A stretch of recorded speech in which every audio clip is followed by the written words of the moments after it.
kasih Yang Berhormat Batu Pahat. Saya jemput Yang Berhormat Kapar.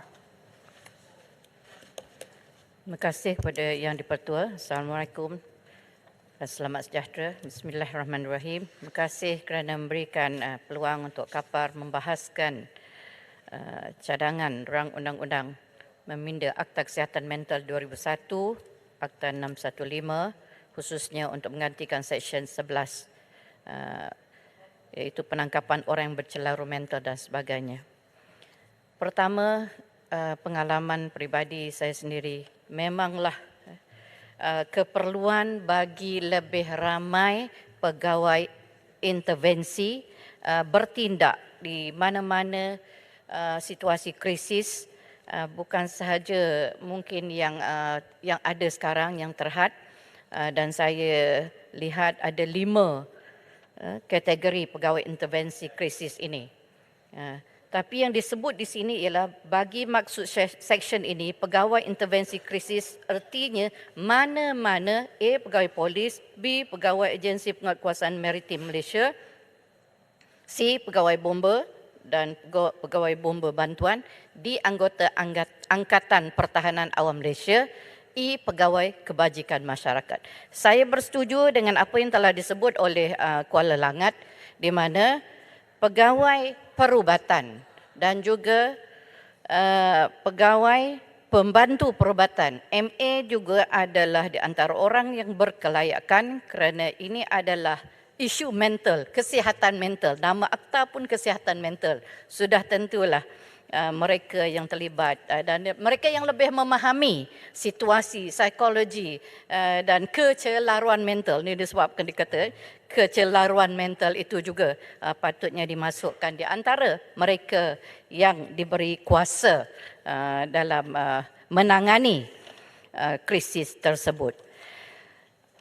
Saya nak bertanya kepada kerajaan bagi memastikan, sebab agak umum, agak ramai, sebab dia kata mana-mana pegawai polis, mana-mana pegawai agensi penguatkuasaan maritim, mana-mana pegawai, mana-mana anggota Angkatan Pertahanan Awam Malaysia, mana-mana pegawai kebajikan masyarakat. Jadi saya nak tanya kepada kerajaan, adakah kerajaan sudah bersedia untuk memastikan mereka yang kita namakan pegawai intervensi krisis ini diberi taklimat, diberi latihan secukupnya sebelum mereka diberi mandat yang begitu berat, tugas yang begitu berat, berisiko tinggi, hingga mandat memecah masuk ke dalam premis rumah dan juga yang boleh merosakkan harta awam dan keadaan yang sangat tegang sebab ini nak bunuh diri. Dan ini adrenalinnya banyak. Jadi saya nak tanya yang mana-mana tu tadi kan, adakah ia boleh dihadkan mereka yang dalam kategori ini yang telah diberi latihan, yang diberi latihan khusus. Kalau ikut ini pegawai bomba bantuan mana-mana boleh melakukan memecah rumah dan sebagainya. Kalau dia kata ni juga, kalau kita tengok ini 11-1, mana-mana pegawai intervensi krisis boleh menangkap mana-mana orang yang dia mempunyai sebab untuk percaya bercelaru mental dan kecelaruan mental itu berbahaya kepada dirinya atau kepada orang lain atau harta. Jadi saya inginlah minta supaya kerajaan berikan tumpuan ini. Ini teori, tapi daripada segi praktikal mungkin akan banyak isu-isu yang boleh timbul. So dia perlu keupayaan, capability dengan izin, kebijaksanaan membaca situasi dan pantas bergerak. Ia juga perlu pegawai intervensi yang mempunyai integriti yang tinggi. Dia bukannya mungkin ada masalah mungkin daripada segi peribadi ke dan sebagainya. Kita tak mahu yang terkait seperti itu. Jadi ini perlu dibuat dulu oleh kerajaan. Dan saya nak tanya juga, bagaimanakah kerajaan menguruskan kerosakan natijah daripada paksa masuk ke rumah kejadian? Dan apakah implikasi kos daripada segi kerajaan itu? Saya setuju dengan rakan-rakan tadi. Saya merujukkan kepada yang dikeluarkan oleh Ministry of Health ini, National Strategic Plan for Mental Health 2020 hingga 2025. Ini adalah pendedahan daripada mantan Director General of Health Malaysia. 2015, the National Health and Mobility Survey mendedahkan hampir 1/3 iaitu 29.2% Malaysians above the age of 16 had mental health problem. Jadi memang ramailah 16 tahun ke atas, termasuk orang kita dalam ni lah juga ya. Dan juga NHMS 2017 conducted among school going adolescents aged 13 to 17 showed that 1 in 10 Malaysians were found to be stressed. 1/10. 1 in 5 had depression and 2 in 5 suffered from anxiety. Ini adalah mereka yang dalam kategori berisiko tinggi. Even more alarming was reports of suicidal behavior among adolescents. Dengan izin, 10% adolescents had the idea of committing suicide compared to 7.9% in 2012. Suicide attempts were made, maknanya sudah nak bunuh diri, by 6.9% of adolescents. It was 6.4% in 2012. In 2019, NHMS yielded 2.3% prevalence of depression among Malaysians 18 years old and above. Jadi ini adalah sangat berkait rapat dengan apa yang kita tengah perbahaskan RUU ini yang mahu diminta. Pasir Salak. Okey, sila. Tuan Yang di-Pertua. Ringkaskan, Kapal bersetuju masa tak sudah kapal satu. dengan Pasir Salak? Pasir Salak nak mencadangkan bahawa golongan LGBT juga dimasukkan dalam masalah kesihatan mental. Terima kasih. Terima kasih Pasir Salak, kira masuklah tu di dalam apa ucapan saya. Jadi ringkasnya Yang di-Pertua, isu kecelaruan mental ini adalah isu yang besar. Lagi-lagi yang saya kaitkan tadi, kawan-kawan saya sebut, rakan-rakan ahli parlimen kita menyebutkan tentang pekerja dan sebagainya. Yang saya sebut ialah masa depan, generasi depan negara kita, iaitu adolescent, school going. This is a very big percentage dan saya bersetuju supaya bukan sahaja Kementerian Kesihatan tetapi semua kementerian yang berkaitan perlu duduk bersama-sama mengatasi secara tuntas, secara holistik, ada roadmap untuk mengatasi masalah-masalah yang menjadi natijah daripada mereka yang celaru mental ini sehingga sanggup untuk memikir membunuh diri. Orang yang biasa, orang yang bahagia tidak akan tergamak untuk mencederakan diri, lagi-lagi nak membunuh diri.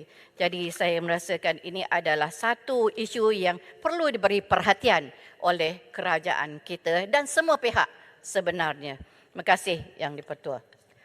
Terlebih dahulu saya ingin mengucapkan syabas tahniah kerana kerajaan kerana sekali lagi telah membawa satu undang-undang untuk meminda akta-akta di negara kita supaya menjadi lebih progresif dan maju.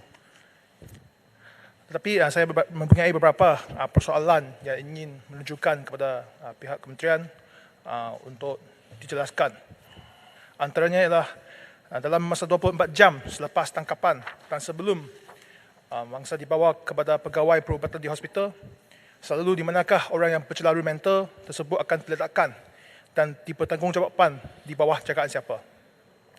Kedua, adakah pegawai intervensi krisis yang bertugas akan diiringi oleh pakar atau pengamal perubatan psikiatrik supaya tidak akan menyebabkan keadaan yang orang ingin membunuh diri bertambah serius atau hilang terkawal. Atau sekurang-kurangnya terdapat kursus atau latihan tertentu yang mesti dilalui oleh pegawai intervensi yang dipertanggungjawabkan di bawah akta ini supaya ia tidak akan membahayakan pegawai intervensi sendiri yang cuba menyelamatkan mangsa-mangsa tersebut. Yang ketiga, terdapat juga cadangan untuk menggunakan perkataan lain selain daripada menangkap yang terdapat di dalam akta ini. Mungkin kita boleh gunakan perkataan seperti menyelamat.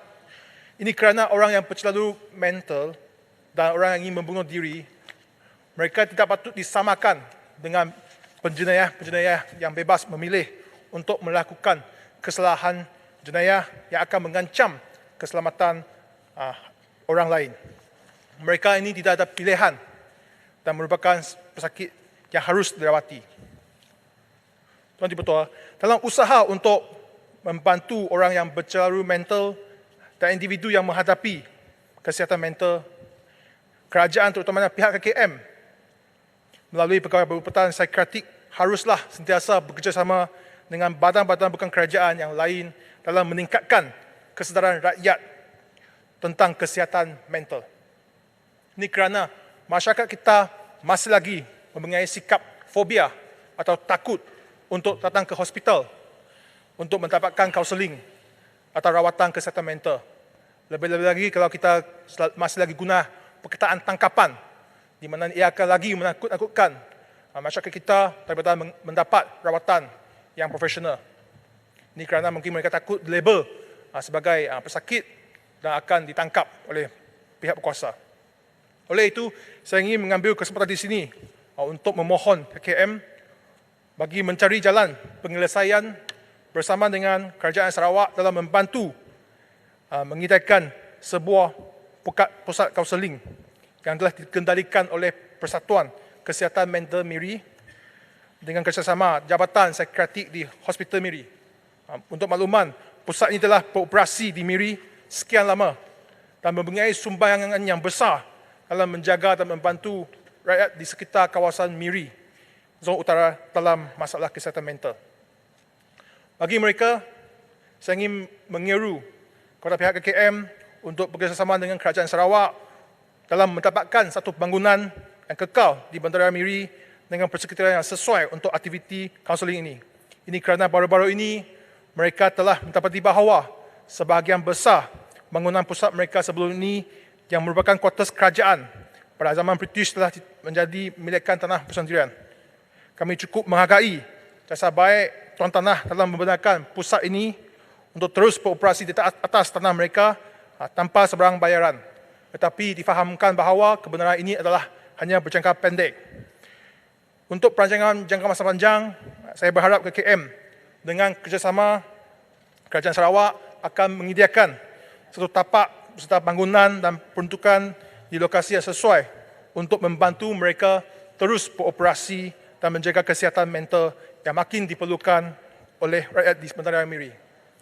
Akhir sekali, saya juga berharap semua ahli di Dewan Yang Mulia ini yang juga digelar sebagai ahli yang berhormat haruslah menghormati setiap individu yang terdapat dalam Dewan atau di luar Dewan ini. Isu kesihatan mental tidak patut dijadikan sebagai satu alat untuk tujuan mempersenda atau mengaibkan siapa-siapa atau mana-mana pihak. Isu kesihatan mental merupakan satu isu kesihatan yang harus ditangani secara serius dan profesional oleh semua pihak. Adakah tidak sesuai untuk kita menyatakan siapa-siapa atau mana-mana pihak sebagai mempunyai masalah kesihatan mental tanpa asas perubatan atau pandangan daripada golongan profesional? Oleh itu, saya dengan ini menyangkal kenyataan Pasir Salak dalam perbahasan kapal sebentar tadi yang mengatakan bahawa golongan LGBT harus dimasukkan dalam masalah kesihatan mental. Sekian, terima kasih.